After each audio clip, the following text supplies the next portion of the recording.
एक समय की बात है, ब्रह्मांड की उत्पत्ति के पश्चात भगवान विष्णु और ब्रह्मदेव आमने सामने आ गए। तब ब्रह्मदेव भगवान विष्णु से कहने लगे, हे देव, आप कौन हैं? तब भगवान विष्णु कहते हैं, हे ब्रह्मदेव, मैं इस संसार का पालन करता विष्णु हूं और आपका जन्म मेरी ही नाभि के कमल से हुआ है। मैंने ही आपको सृष्टि के निर्माण का कार्य सौंपा है। यह सुनकर ब्रह्मदेव को बड़ा क्रोध आ गया। वे कहने लगे, हे देव, इस सृष्टि की रचना तो मैंने ही की है। मैं ही सृष्ट करता हूं, मैं ही परब्रह्म हूं। मुझसे पहले इस सृष्टि में कोई नहीं था, इसीलिए मैं ही आदि हूं और मैं ही अनंत हूं। यह सुनकर भगवान विष्णु मुस्कुराने लगे। उन्होंने ब्रह्मदेव के मन में निर्माण हुए अहंकार को जान लिया और उन्होंने ब्रह्मदेव के अहंकार को तोड़ने के लिए युक्ति सोची। भगवान विष्णु जानते थे कि ब्रह्मदेव रजोगुण से युक्त है, इसी कारण से ही उनके मन में अहंकार निर्माण हो गया था। भगवान विष्णु ने ब्रह्मदेव का अहंकार तोड़ने के लिए भगवान शिव का स्मरण किया। तभी अचानक से उन दोनों के मध्य में एक श्वेत वर्ण का अत्यंत विशालकाय शिवलिंग प्रकट हो गया। वह शिवलिंग इतना विशाल था कि उसका ओर छोर दिखाई नहीं पड़ रहा था। उस शिवलिंग का ना कोई आरंभ था और ना कोई अंत था।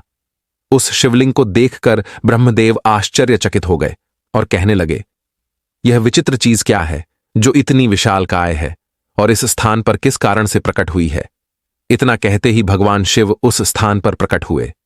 भगवान शिव को देखकर ब्रह्मदेव कहने लगे, हे देव, आप कौन हैं और किस कारण से इस स्थान पर आए हैं? भगवान शिव कहने लगे, हे ब्रह्मदेव, मैं आपके मन की द्विधा को ही दूर करने के लिए यहां पर आया हूं। ब्रह्मदेव कहने लगे, तो ठीक है, अब आप ही बताइए, हम तीनों में सर्वश्रेष्ठ कौन है? हम तीनों में सबसे पहले मैं ही आया हूं, इसीलिए मैं ही ईश्वर हूं। भगवान शिव कहने लगे, हे ब्रह्मदेव, आप श्रेष्ठ हैं या भगवान विष्णु श्रेष्ठ हैं, इसका प्रमाण अभी मिल जाएगा।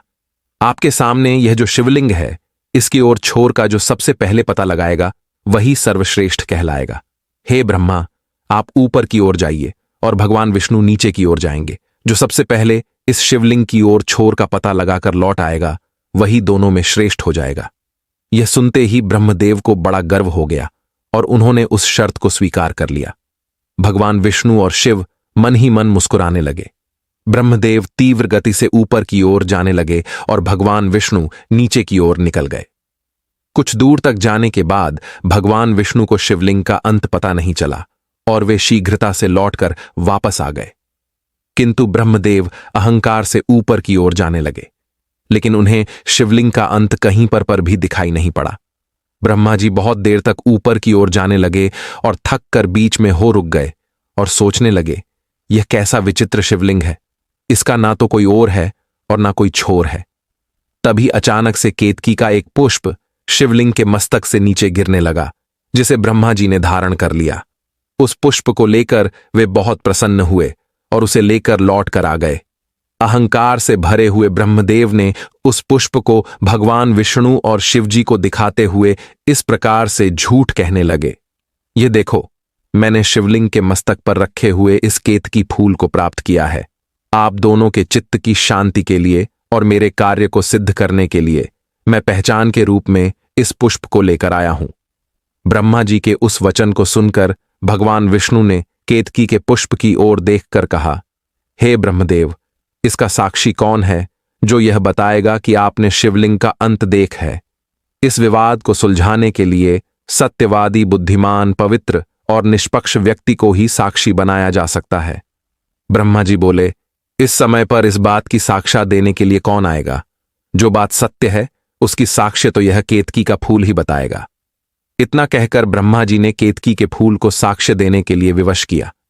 तब उस केतकी के फूल ने भगवान विष्णु से झूठ कहा, हे भगवान विष्णु, यह बात सत्य है कि ब्रह्मदेव मुझे शिवलिंग के मस्तक पर से उठाकर लाए हैं।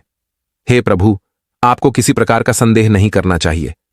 ब्रह्मा जी इस शिवलिंग के पार गए हैं, यह मेरा कथन बिल्कुल सत्य है। केतकी के ऐसे झूठे वचन सुनकर भगवान विष्णु मन ही मन मुस्कुराने लगे और कहने लगे, हे ब्रह्मदेव, मेरे लिए तो स्वयं महादेव ही प्रमाण है। वे ही साक्षात शिवलिंग हैं, वे ही अब सत्य बताएंगे। यदि वे कह देंगे कि ब्रह्मदेव ने शिवलिंग के अंत का पता लगा लिया है तो मैं मान लूंगा। ब्रह्मदेव और उस केतकी के फूल के ऐसे दुष्ट व्यवहार से भगवान शिव अत्यंत क्रोधित होकर कहने लगे, हे असत्य बोलने वाले केतकी के पुष्प, तुमने झूठ बोला है। मेरे मस्तक से गिरने के बाद ब्रह्मा ने तुम्हें बीच में ही प्राप्त किया है। तुमने स्थान पर झूठ बोला है, इसीलिए आज से मैं तुम्हारा त्याग करता हूं। आज के बाद कभी मुझ पर केतकी का फूल चढ़ाया नहीं जाएगा। तब ब्रह्मदेव को भी अपनी भूल का पता चल गया और वे लज्जित होकर भगवान विष्णु को नमस्कार करने लगे और कहने लगे, हे भगवान विष्णु, मैंने श्रेष्ठ होने के लोभ से असत्य वचन कह दिया है। कृपया मुझे क्षमा कीजिए। मैं जान गया हूं कि आप ही सनातन नारायण हैं और यह भगवान शिव है जो तीनों लोकों के स्वामी हैं। मेरे मन में अहंकार उत्पन्न हो गया था, इसी कारण से मैंने झूठ बोला है। तो दोस्तों, इस प्रकार से भगवान शिव ने ब्रह्मदेव का घमंड तोड़ दिया और उसी दिन से केतकी का फूल भगवान शिव पर चढ़ाया नहीं जाता है। यह कथा आपको कैसी लगी कमेंट करके अवश्य बताएं। जानकारी अच्छी लगी तो वीडियो को लाइक जरूर करें। कमेंट में हर हर महादेव और जय श्री हरि विष्णु अवश्य लिखें। साथ ही चैनल को सब्सक्राइब करें। आप सभी का धन्यवाद।